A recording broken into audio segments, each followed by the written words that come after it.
Okay, well, good afternoon, everyone. It's great to see you all again. Welcome to our College of Natural Sciences Pilina webinar series. It's great to see everyone again. My name is Allison Sherwood. I'm the Interim Associate Dean for the College of Natural Sciences. And through this webinar series, as most of you know, we're aiming to reach the broader community and to share the world-class research that happens both within our own college and across the Manoa campus. And today's presentation is going to feature Dr. Elizabeth Gross. She's from the Department of Mathematics.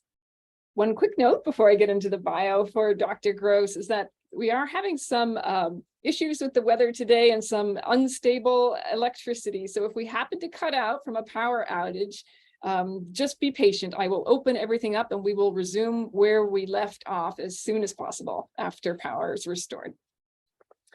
All right, Dr. Gross is an interdisciplinary mathematician working in algebraic statistics, a field that lies at the intersection of statistics, algebraic geometry, combinatorics, and biology. Dr. Gross received her PhD from the University of Chicago at Illinois in 2013 and joined the Department of Mathematics at UH Manoa in 2018. She's the recipient of a National Science Foundation Career Award and also a teaching award from the Mathematical Association of America's Golden Section. And we are thrilled to have Dr. Gross with us here today talking she has a presentation entitled The Geometry of Ecology and Evolutionary Biology. So welcome, Elizabeth. We are very happy you're here with us today. All right, thank you so much for that kind introduction. All right, so I'm going to share my screen here. Let's see, share and it. All right, so hopefully that is, okay. So hopefully you guys can all see that, but please let me know if for some reason that you can't or for some reason that you can't hear me. And I am so glad that Dr. Sherwood said something about the power because I think we're in the same building and we were having those issues earlier. So I will also, if power goes out, just come right back on. So my talk today is, I really want to share with you how mathematicians look at certain problems. And so the problems that I'm going to look at are going to be focused in evolutionary biology and ecology. And then I want the takeaway to be learning something new about mathematicians. And so I have a little bit of tidbits along the way. A little bit about me. So I did my master's at San Francisco State. And when I did my master's, my thesis was focused on network science. And so as we go through, you're going to see that a lot of the themes that are coming up really have to do with networks. And I think, this is part of my root and my origin story. This is where I started with. And so a network for us is going to be what you see over here on the left is a collection of dots and some lines. And we're going to see networks come up in a couple of different settings. When I was working on my PhD, I got very interested in algebraic statistics. And so in algebraic statistics, we try to answer statistical questions using algebra, geometry, and combinatorics. And it's just a really fun and creative and collaborative field. And you get to talk to people from all sorts of disciplines, which makes it very rewarding. And then after my PhD, so during my PhD, a lot of the applications were focused on evolutionary biology. And then after my PhD, I also branched out in some other applications, so including some ecological models, systems biology, and neuroscience. All right, so we have that networks is a theme for me. And so I'm going to introduce 3 problems, and then I'm going to talk about how I view those problems. Okay, so the first of these problems comes from evolutionary biology. And so what's the problem? The problem is I'm given aligned DNA sequences that we can see over here on my left there. And I want to reconstruct the evolutionary history of a set of species. And so what do I mean by evolutionary history? I mean that, I'm going to just see, because I'm not getting my cursor. Oops, that's fine. Okay, I think I can do it without my cursor. All right, so what do I mean by evolutionary history? So on the right, we have a tree-like structure, although it has some lines going back and forth. And this is a visual representation of the evolutionary history of a bunch of species of butterflies. And what we want to do is, when we're constructing this thing, things that are close, we want them to be phylogenetically close, right? That they have a common ancestor. And as you go up the tree, so pick 2 butterflies to focus on that are on a little fork. And as you go up, you're going to hit an intersection point there, and that's going to be their common ancestor. And so what makes this problem really hard from a mathematical point of view is that we only have information usually on the living species, and we don't have information on the extinct species. And so this ends up being a missing information problem or a missing data problem. And so there's lots of interesting geometry that goes on when you have that problem. And that's one of the things that I want to talk about. Now, so a lot of times when we think about how things are evolving, we're thinking about this tree structure. A lot of times actually in nature, we see less of a tree structure. And if you look at those blue dotted lines, there's some blue dotted lines that are going in between some other edges. And so that's going to indicate that there's maybe hybridization going on, or as you would see in the, with these butterflies, or if you're dealing with something like fungi or mushrooms, my understanding is the cell walls tend to be thin, and you can have exchange of genetic material that way. So there's lots of different things that can make these evolutionary histories quite complicated. And why do we care about them? So we care about them because, for example, we want to understand the world around us, so we like understanding the world around us. The other thing is they have quite a bit of applications in epidemiology. For example, with the coronavirus, we kept on reconstructing these evolutionary trees to try to understand how it was evolving, and to maybe make interventions based off of that, or to understand what we're going to have to do next.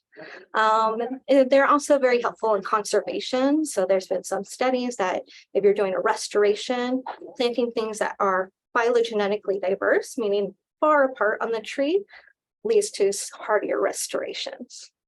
All right, so that's problem 1, and it's going to be the main focus of my talk. But I want to show a couple of other sort of types of networks that go through.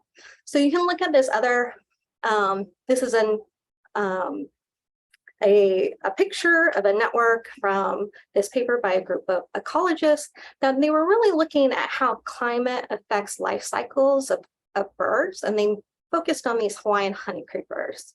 And so they had a couple of variables. And so in these rectangles are the variables that they measured. So rain and temperature, those are our climate variables. You have like life cycle variables too. So they were, catching birds and seeing if they were in a breeding state or in a molting state. So molting is where they're losing their feathers and regrowing them. And then there's 2 other variables, and that is the prevalence of the Neo flower, so whether or not a lot of those flowers were in abundance, and the Ohia flower. And so what happens in this graph that's associated to the iwi, which is what I have up, the picture I have up there on the right, it tends to, when there's a lot of Ohia flowers, that tends to be when it's in breeding, and when there's a lot of Nio flowers, that's when it's molting. And so this graph, or this network that's in the middle of my screen, is telling you the relationships between each of these variables. Now, so I have a 12-year-old, and my 12-year-old a lot of times will come to me and say, okay, correlation is not causation. So we always say that over and over again, right? Correlation is not causation. But actually, in statistics and math, we do actually care about causation. And we try to understand this and try to model it. And so there's a lot of really interesting research right now that goes into figuring out causality. And so the directions of the arrows in this network that I have are actually giving you an idea of what is causing it. All right. And so the goal would be to take all of this data and to reconstruct a graph that looks like this, that's telling you the relationship of everything that you want to know. So that's our second problem. And these are all going to be similar tools. All right. So our last problem is coming from, so we have, this fantastic group of researchers at Manoa, which really collected a bunch of microbiome data in the Waimea Valley, in the Waimea watershed. And so this is a very rich data set. And so they have a bunch of samples, and what they're doing is that each of the sample, right, they have a bunch of species of bacteria and a bunch of species of fungi, and they're just sort of counting how much of bacteria 1 do I see, how much of bacteria 2 do I see in this sample. And so I wanted to, at least in the talk, connect some of the things that we're doing here at Manoa and what this wonderful group of researchers have been doing. But their particular problem leads to a very interesting mathematical problem. So over on the right, they have this very nice graphical summary of all of their different samples, and it's split according to whether the sample was taken from a plant or an animal or in the surrounding environment. And then the bar graph all the way on the right is sort of telling you the number of samples that they have. And a really hard thing is when you have data like this, microbiome data, one of the things that you might want to do is create a network, right? Because it's going to give you another way to visualize this data. And it can tell you the way that microorganisms are interacting with one another. But in this microbiome setting, they're in this very particular situation where their number of samples, so their number of species that they have are in the order of like 100,000s. And so when you want to build this network, each of these little dots that I have over on the left would represent a species. And so you're talking about this huge network, but your number of samples is very small compared to the number of species.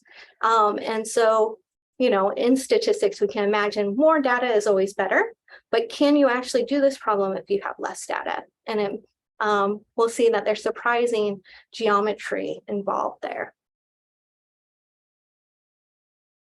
All right, so those are this is my hook to get everyone in and to care about mathematics, right? Is to say, okay, we have these wonderful problems and we really want to understand them from a mathematician's point of view.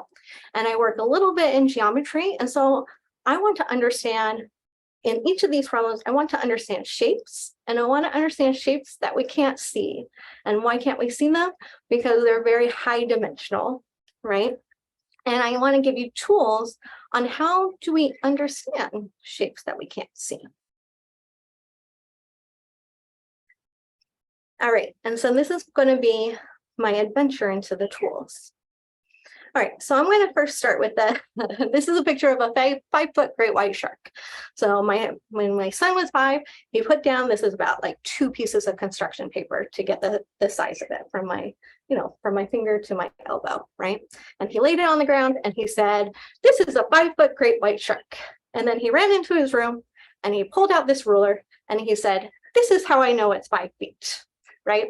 And I think that this is just like a wonderful illustration of how we know things, right? So in one part, he knew that if I want to convince someone that a shark is 5 feet, I need to have a ruler and I need to measure it, right?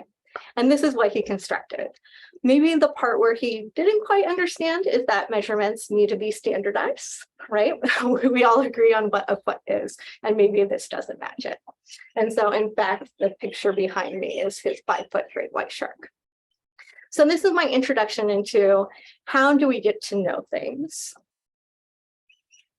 All right, I get to know things using algebraic geometry, and in particular, polynomials.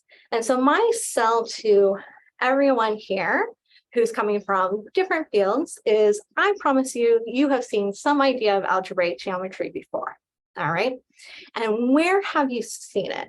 So usually when you study the conic sections is a time that you get experience with algebraic geometry.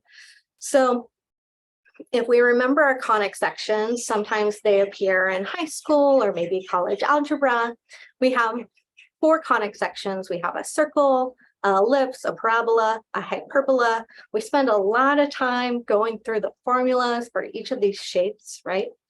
But the main idea there is basically each of these shapes has an algebraic equation associated to it. And so in this particular case, I have circle over there on the right. And so that's a shape. And the polynomial equation associated to it is going to be x squared plus y squared minus 4 equals 0. And so when you probably learned this the first time, you learn, okay, the equation for a circle looks like x squared plus y squared equals r squared, where r is the radius. For the way that I like to think about things, I like to move everything on one side of the equation and set everything equal to 0. That makes it a little bit easier. So I've rewritten it in a little bit of a different way. But it's the same equation that you're used to seeing. All right. And so you saw the equation for a circle. You have an equation for a parabola, right? And so these are connected to algebraic geometry because we care about, in algebraic geometry, the solutions to polynomial equations, meaning I take a polynomial equation and I set it equal to 0. And what are all the points that satisfy this equation? So in my parabola here, all of the blue points that are making up my parabola all satisfy that particular equation. So if I take one of those blue points and I plug in the y value and the x value, I'm going to get 0.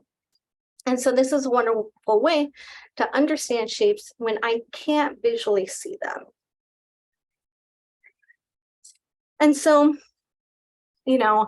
most of my problems deal with, data, and I want to know, I have a data point and I want to know whether or not it's going to belong to a shape.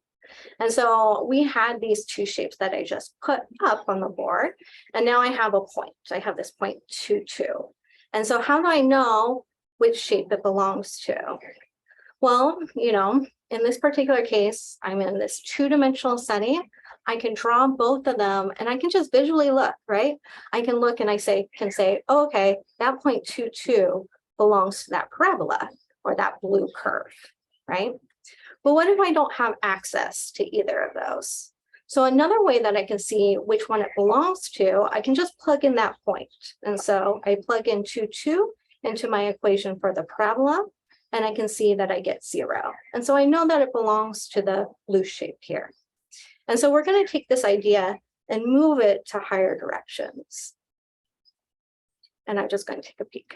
Okay, so now what I want everyone to do is sort of close your eyes, and we're going to imagine this problem, but now in higher dimensions. So you're going to imagine two very high dimensional shapes, and they can take any form that you want. They can be your high dimensional representation of an ocean or mountains with all of their crevices, right? Or all of their ripples. And you're going to imagine that you have some point, and you're going to say, okay, does this point belong to shape 1? Does this point belong to shape 2? And you have both of them in your imagination so you can see them and you can decide that. But now you're going to open your eyes, and now we just have our point. All right, so those high dimensional objects are gone and you just have this point in front of you. So how am I going to tell whether or not it belonged to those high dimensional shapes? Well, this one. So now I'm going to imagine your high dimensional shape 1 is the circle and your high dimensional shape 2 is the parabola. All right. I have an equation explaining both of your high dimensional shapes. And so we can just check. So if I remember what that equation is, so this is now you all applying the tool that I'm teaching you. Right, so I have this point 2, 0. Does it apply to the parabola or to the circle? And you don't have to shout out your answer. I just am pausing so you can try. All right, so we check our equations and we see in this case, it belongs to the circle. All right, and so now what we're going to do is we're going to take that idea and move it into a higher dimensional setting. So instead of having a single equation and 2 variables, now my shape is going to be defined by huge polynomials and tons of terms, right? And I'm going to have a lot of polynomials. And for us, this is how I understand shape, is through these polynomials. And that's because I can't see them, right? They're high dimensional. I have no way to know anything about them. But if I have a collection of polynomials, I can ask them my favorite questions to ask a shape. So maybe my first favorite question to ask a shape is, what dimension are you? And so if I have a list of polynomials, that list of polynomials will tell me what dimension that shape is. Maybe my next favorite question to ask a shape is how bumpy you are, right? Like, you know, we can imagine a line being very flat or a hyperplane being very flat, but then I can have some bumpiness. And so I can also get a measure of the bumpiness from a set of polynomial equations. So even though I can't visually, visualize these shapes anymore, what I can do is I have a set of polynomials that allow me to understand something about them. And this is the idea that I would like you all to go away with. So let me talk about data and shapes, right? So we did this sort of exercise to see how we can think about shapes as a set of polynomials. And let's think about data for a moment. So here I have a bunch of data, and what can we do with data? We can fit shapes to data. So, when we do linear regression, that's what we're doing. And so in this particular case, this looked like a line, and I can fit a line to it, right? And I have some noise. And so because I have some noise, the points aren't going to fall on the line because this is sort of data that's being generated from the model. And I know that it's going to be perturbed a little bit. We can do this in higher dimensional settings and with fancier shapes. So let's say my points are sampled from, these are both cortex, right? And I want to fit fancier shapes to them. We have fancier methodology like manifold learning or topological data analysis that allows us to fit shapes to data. But then I can ask a different question, and it's very much related to this other question. But this is the way that I want us to think about it as we move forward, is what if we started with a collection of shapes? So in this case, I'm going to just have 3 lines, and I have my data, all right?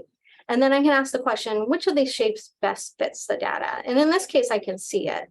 And in fact, we can think about linear regression as really this problem, except I have an infinite number of lines and I'm choosing one of those lines. All right, but in general, I want to think about, I have a finite number of shapes, I have some data, and I'm trying to say, okay, which shape best fits that data? And then I can make the problem even harder. All right, what if I, in this case, it's very it's very clear. I have lots of data points and I can check. But what if I only have a few data points? And we can see that this is going to make our life a lot harder. And what if I only have 1 data point? And then it just gets harder and harder, right? But we still need to answer these questions. And answering these questions is what allows us to answer those biological questions that motivated us. All right. So this is the setting that I'm in. And so now I'm going to set it up for you. And I'm going to talk a little bit, I'm going to do a little bit of a toy problem. So in mathematics, right, we work with, sometimes when we're trying to understand something, we work with a very small example. And we call these toy problems. And we don't call them toy problems because we're trying to trivialize them, but we're calling them toy problems. It should give you a sense of joy and wonderment and curiosity, right?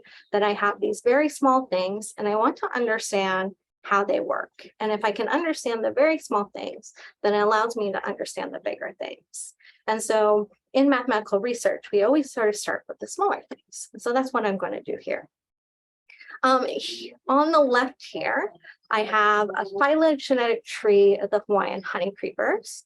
And so and I like this particular image because we can see a lot of the speciation events correspond with the formation of some of the Hawaiian islands.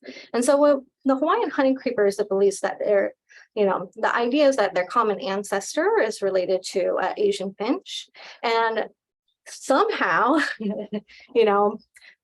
between, around like 5.5 million years ago, they ended up on Kauai and Niihau. So it's sort of believed that because they will migrate, and it was sort of believed that maybe they got caught up in a windstorm and this is where they landed. All right, so the common ancestor for the Hawaiian honey creepers are this rosefinch.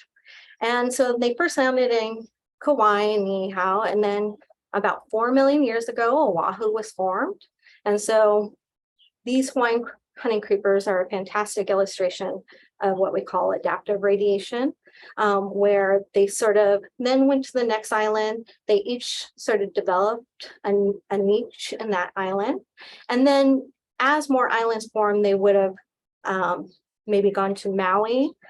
A group would have evolved there, and maybe some flew back to Oahu, right? And so you have, even though they're very close, what we call phylogenetically, like in this phylogenetic tree, you have all of this biological diversity because they evolved in different ways. And so some of them have, the iwi has this long beak in order to get nectar from the flowers. You have other ones that with very short beaks in order to get into seeds or bark. All right, so I always sort of like these as our illustration to talk about phylogenetics, because it also is illustrating how doing these phylogenetic histories can also give us information about, for example, geology. So what are the speciation events here? So they're going to be when I have two of these edges coming together at a point. So they're going to be marked by those little blue bars. Those would be a speciation event. And so you can see that some of these speciation events really correspond with the formation of some of the islands. All right, so now on to my toy problem here. So I'm going to just focus on 3 of these birds, okay, the iwi, the akohe kohe, and the apapane. And I'm going to say, okay, well, their evolutionary history could have appeared in 3 different ways, right?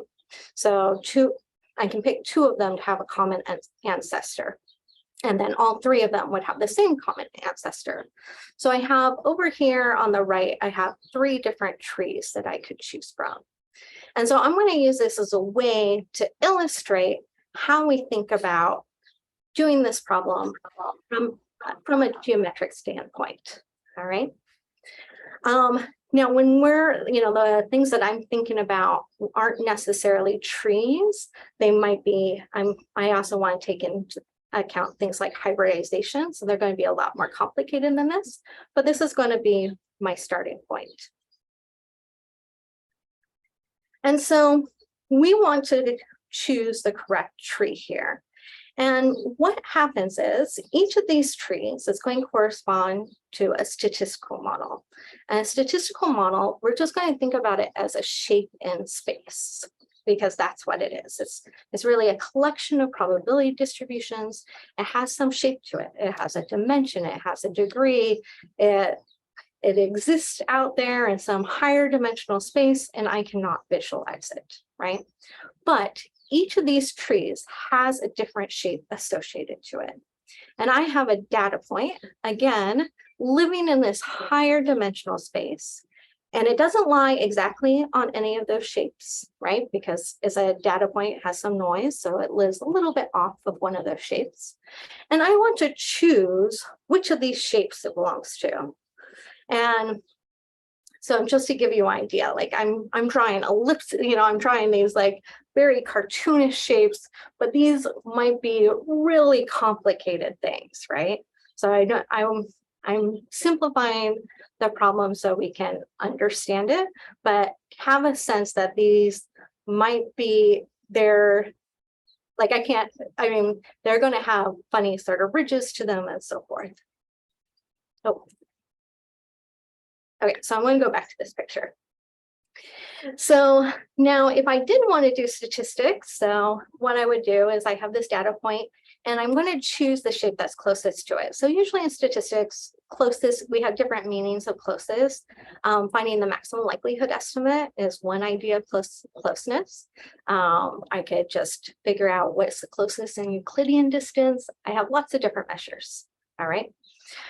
But if I can't solve any of those problems if I don't understand these shapes, all right? And so one of the problems, before I can even go on and do any statistical inference, I need to understand, are these shapes even separated nicely? So the way that I've drawn this on the board right now, or in this slide, is that there's some separation between these shapes, right? I can sort of tell, all right, the purple data point is close to the pink shape, right? But I could have some really bad behavior that would cause a lot of problems if I actually wanted to try to solve this problem.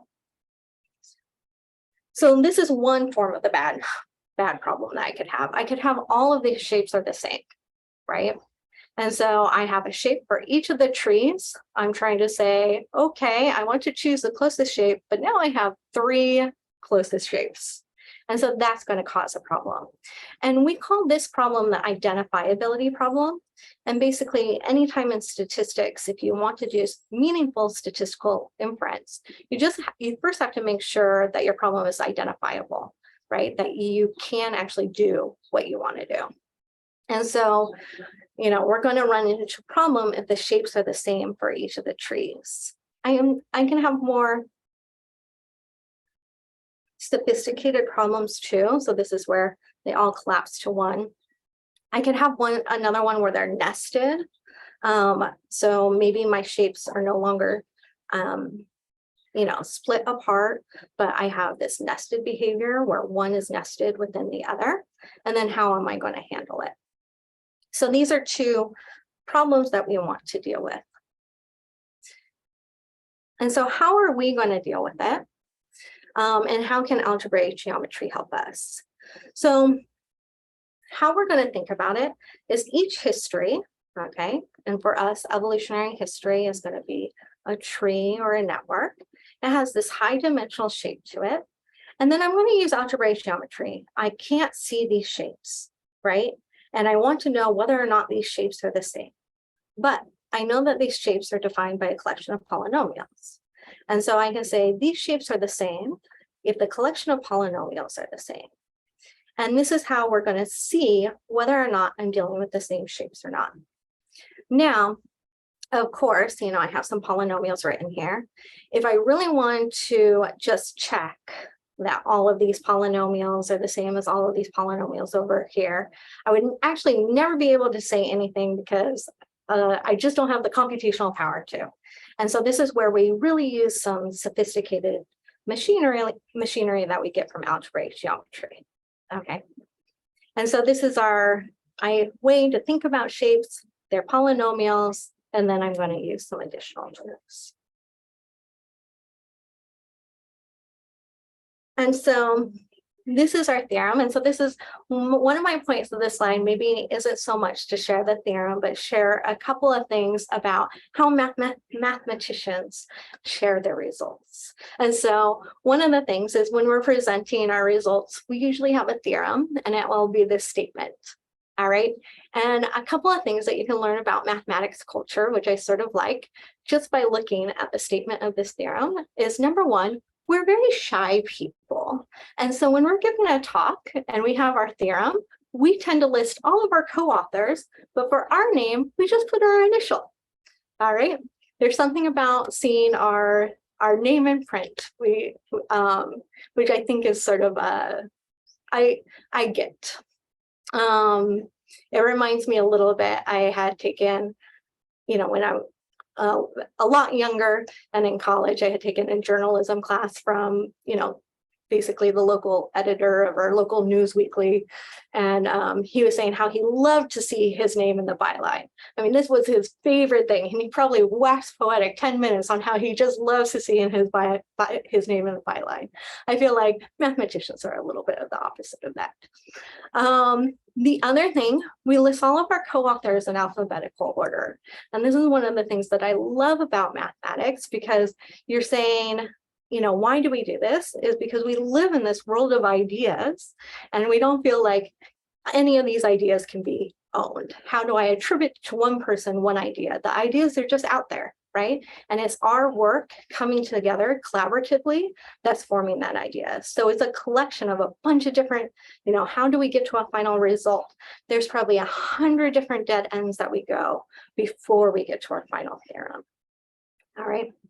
And then the third thing that I wanted to mention about this setup as this theorem is how collaborative we are in mathematics. So this particular work came about because, so Long there is Colby Long, and me and Colby had done a previous work on these phylogenetic networks from the algebraic approach.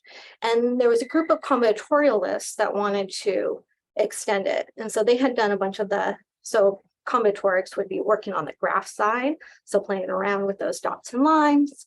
And they had gotten so far on the combinatoric side, and they're like, we really need some algebraists. And so that's how both me and Dr. Long got involved in this project. So when we state a theorem, we have a whole bunch of like things at the end, which are our hypotheses.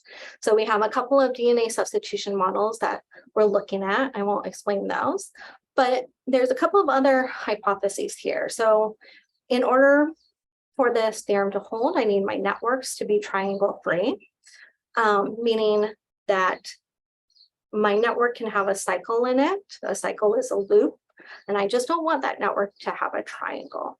Like in my picture below would not be a triangle-free network. Level 1 just means that I have my two loops can't intersect. And then our main result says, hey, all of these shapes are going to be different if my two networks don't have the same semi-directed network structure. So what do I mean by that? So this picture that I have on the bottom, I have a network to the right and a network to the left. And if I just sort of like unroot it, so I'm taking, if I'm looking at the one on the left, taking that edge that goes to 4 and I'm extending it out, and I'm losing a sense of direction on everything except for the dotted edges, that would be my semi-directed network structure. And so we can see that my network that I have here on my left and the network that I have on my right, if I do this process, and I'm also going to, collapse, if I have like a dot and it just has 2 lines out of it, I sort of just collapse it to 1 line. So if I do this process, I end up with the same semi-directed network. And so that means that the shape corresponding to the network on the left and the shape corresponding to the network on the right are exactly the same. And so I would have maybe my green and my pink shape collapse. But if that doesn't happen, then everything is actually identifiable and they have different shapes, and I can solve this network problem, right? I can take my data point and I can figure out, okay, I want to figure out what is the phylogenetic network or tree or evolutionary history, and I can actually solve this problem as long as I've matched these assumptions.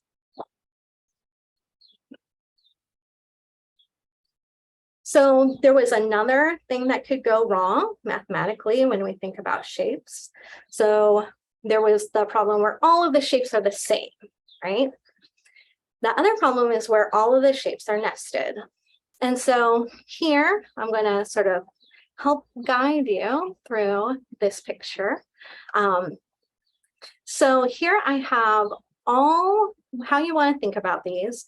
These are all of this 4 leaves. So I have 4 species. So when I say leaves, that's my number of species. So these are all of the phylogenetic histories that you can get for 4 species where you only have a single loop in it. All right, so you either have no loop, that's on my bottom, I have a loop of size 3 that's in my middle, or I have a loop of size 4 and that's on my top.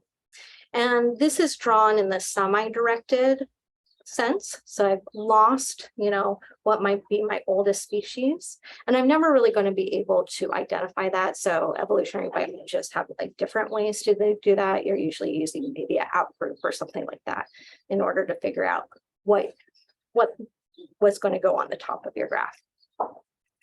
So, and then what we see is, as you read upwards, it's going to tell you each of these things is going to have a shape associated to it. So like a green oval or a pink oval or orange oval. And if I have a line going upwards, that means the shape down below belongs to the shape up above. And so if I'm looking on my bottom left, as I go up, On the middle row, it belongs to that first shape on the left there. And then that one belongs to 4 more above it. And so we actually have this nested behavior. And this is what goes wrong. So in my previous theorem, one of my hypotheses was triangle free. And so this is what was happening when you have triangles, is that you're getting this nested behavior. And so it's going to make inferring that evolutionary history hard. Okay.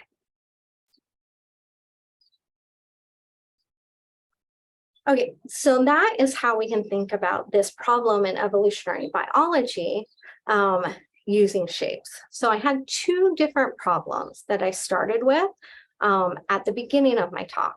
So I had this evolutionary biology problem, which was, we wanted to reconstruct the evolutionary history of a set of species.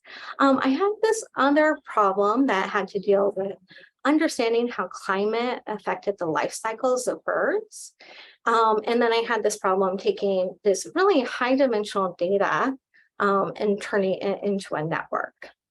And so these other 2 problems, and actually our phylogenetics problem too, they're all examples of graphical model problems. So the statistical models that you actually want to fit to both of these problems belong to the class of what are called graphical models, meaning they have this graph structure attached to it. And a graphical model is a type of probabilistic model. Those phylogenetic models, they have what we call latent variables. So that was the missing data that we don't have from the extinct species. The picture that I have there on the left that corresponds to the iwi is going to be what's called a directed graphical model. And in fact, what they use here is called a structural equation model. And so when you have structural equation models like the ones that they used, you have actually the same, you have also identifiability problems. And so us in algebraic statistics, we look at these directed graphical models and try to understand those identifiability problems that you're going to have. And we use the same geometric tricks, although in that problem, you're not trying to see if a couple of shapes are the same, but instead you have one shape that you're mapping to another space, and you're trying to understand the shapes that you get over here from over here to answer this identifiability problem. Now, on the right, when I have this microbiome data and I want to infer this network using a probabilistic graphical model, then this fits into another regime. These are usually called Gaussian graphical models. And here you have this other problem where you don't have so many samples or so many observations, but you still want to infer the graph. And so this is, I want to sort of focus on the right side for a second and just show you the other types of geometry that come into play, because hopefully I've convinced you that, algebraic geometry can be very useful in this regard. And the way that mathematicians view this problem brings sort of a different insight.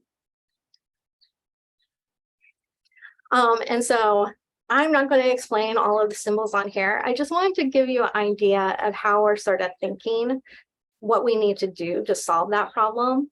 So what we need to do to solve that problem is that we have this funny, so if you look at my purple shape there, it's going to be this very funny shape that we have a really hard time understanding. I can only understand it in terms of polynomials. I know the polynomials that define that shape.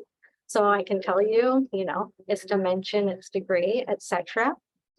It lies within this cone that I care about. And so what happens is when you don't have as many samples as your number of vertices that you want to fit for your graphical model, what happens is in the statistical process, you have to construct something that's called a sample covariance matrix. And so the sample covariance matrix is going to lie on this boundary of this cone. And so that's the fundamental problem, and that's why things go wrong.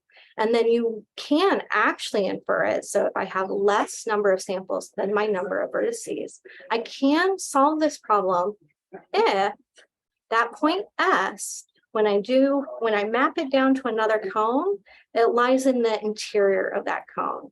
So it lands right in the middle somehow and not on the boundary. And so if it lands in the middle, then I can do statistical inference. If it lands on the boundary, then I can't. I have just no hope. And so we use understanding this geometry to figure out, oh, okay, what is the number of observations that you need in order to do statistical inference for that problem? And so this is, bringing in some more interesting sort of mathematical tools in order to understand this problem. We're looking at algebraic matroids. And then they can just sort of have, mathematicians also like to have a little bit of fun with their problems. So we have, for this particular problem, we found that this problem is actually tied to some problems in rigidity theory, which is very interesting. And then you can just have fun too. This might be like an example of what a mathematician considers fun. So there's just this odd fact that if your graph, so the graph that you want to construct is planar, meaning that I can put down all of the dots and I can draw all of the lines such that none of my lines are crossing, then I only need 4 samples to do statistical inference. So this is just surprising, right? And so you can have a lot of fun once you understand sort of the geometric and algebraic tools that you're using. Okay, so I hope that I sort of convinced you a little bit that we can take these problems, right? So we looked at 3 problems: this evolutionary biology problem, this directed graphical model, that was the IWE problem, and this microbiome problem. And to really say, if we want to understand these, we need to understand shapes, and we need to have sort of this mathematician's view of these shapes in order to ask questions about the shapes and be able to understand the things that we can't see. And so I'm going to thank you right there, but I'm going to actually end with an invitation real quick before we go into questions. So if you guys want to, I'm going to leave this slide up. So if you're curious about algebraic geometry, let's Google it, right? So this is what I have my students do in the class when they want to learn something. This is the beginning of the Wikipedia page. And so you can learn a little bit more about algebraic geometry. And thank you all for your time. Thanks so much, Elizabeth. That was really great. We appreciate you talking with us today. So we'll open the floor for questions. Anyone from the audience, feel free to just unmute your microphone, ask a question, or you can enter something in the chat box if you prefer to ask your question that way.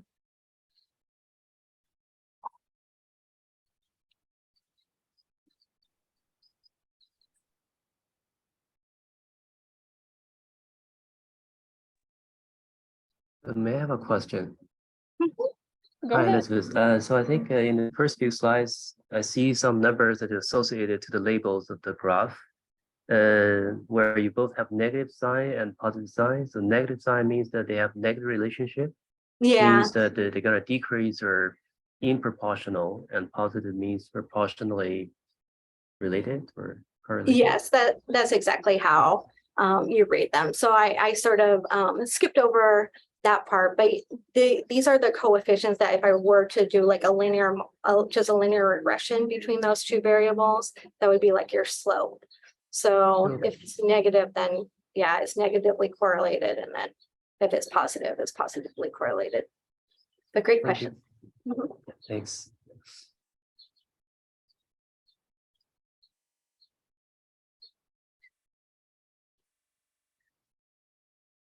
Other questions from our audience?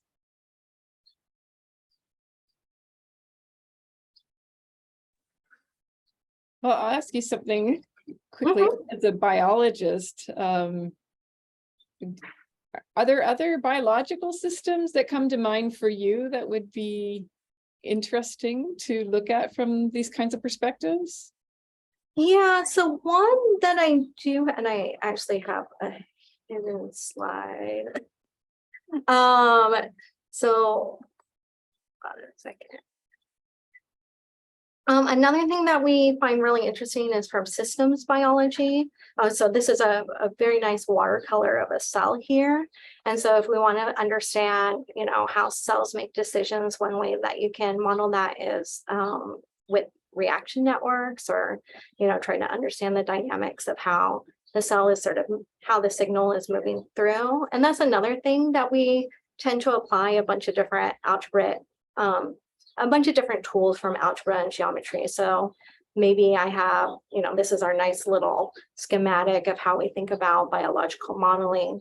So you're going to have some sort of biological hypothesis, you're going to construct some model, and then you need to do some like model analysis and maybe experimental design. And these are like different things from algebraic geometry that are coming up. So definitely in model analysis, there's an idea of a discriminant that we really want to understand. This is going to be an algebraic surface. It's going to be one of those shapes that we can really only understand through the polynomials. In experimental design, I'm going to have matroids sort of appear again. And then with parameter estimation, I'm still playing that same game where I have a data point and I have a variety here. And so, or I haven't told you what a variety is. I have a data point and I have a shape, and I want to see if it's close to the shape. So I think that there's like lots of rooms in biology for this sort of perspective. We've also done there's a group that actually works in like algebraic neuroscience and use some of these tools on the neuroscience side as well. Very good. Thank you. Any final questions from our audience today? Otherwise, I probably have another question. I just want to sorry. ask one really quick. Oh, please go ahead. Okay, yeah, towards the last example that talking about planar graphs, I was wondering if that works for phylogenetic data, or is there any data that this works for? And this is going to be, so that's a good question. You're assuming that you have like continuous data here. So when you're doing like a Gaussian graphical model, you're assuming that each of your vertices is a random variable, and that your data is coming from measurements of these random variables. So to connect it to, the data is just a little bit different in the phylogenetic case, but that's how your data looks like for the Gaussian graphical models. And so in order to say that you can, and so what do I mean for statistical inference here? I mean that you can find the maximum likelihood estimate. And so this is saying you only need 4 samples for that maximum likelihood estimate to exist. So you only need 4 random vectors, but we're assuming those are continuous measurements. Okay, thank you. Thanks.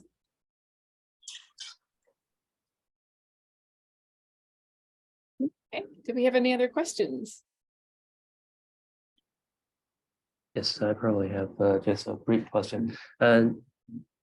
I understand probably the last slides where you have a colon, the kappa is the transformation, or it's not the transformation? Because I think, I'm not sure whether it's, yeah, sorry. You mean this one? Oh, yeah, the kappa inverse. Yeah, so I didn't tell you what the kappa is. So there's usually another part of this picture when I show it. So you have, when you're doing these models, you have these what are called concentration matrices. And so they form a nice linear space. And then your covariance matrices form this like non-linear space. So that kappa G inverse is just saying, oh, I'm going to take all of my concentration matrices and invert them. And then that ends up being my purple space. Yeah, kind of high level question is that possible in some cases, like the data set may not be very regular. And if you directly map them, you probably get very ugly shape.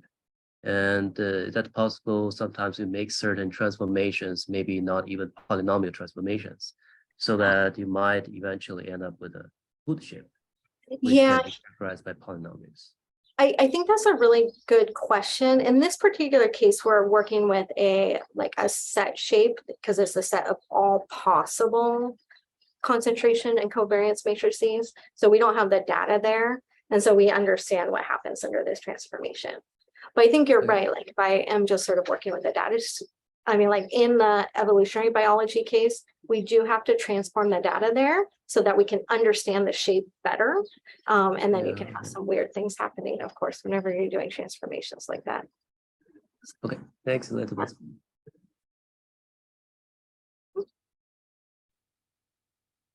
Very good. Thank you so much for all the questions. And I'd like to thank Dr. Gross very much for her talk today. We really appreciate you speaking with us. All right. Thank you. Thanks for having me. It's our pleasure. Oh, I stopped sharing now. So I'd like to let you all know about our next event. We have our next webinar planned for Wednesday, April 12th. It's going to be held same time, so 2 o'clock Hawaiian time. It's going to feature Dr. David Duffy. He's a faculty member in the School of Life Sciences here in the College of Natural Sciences. So please keep watching your email inboxes for invitations to that event. Thanks again, everyone, for joining us. We really appreciate it, and we hope to see you soon. Aloha.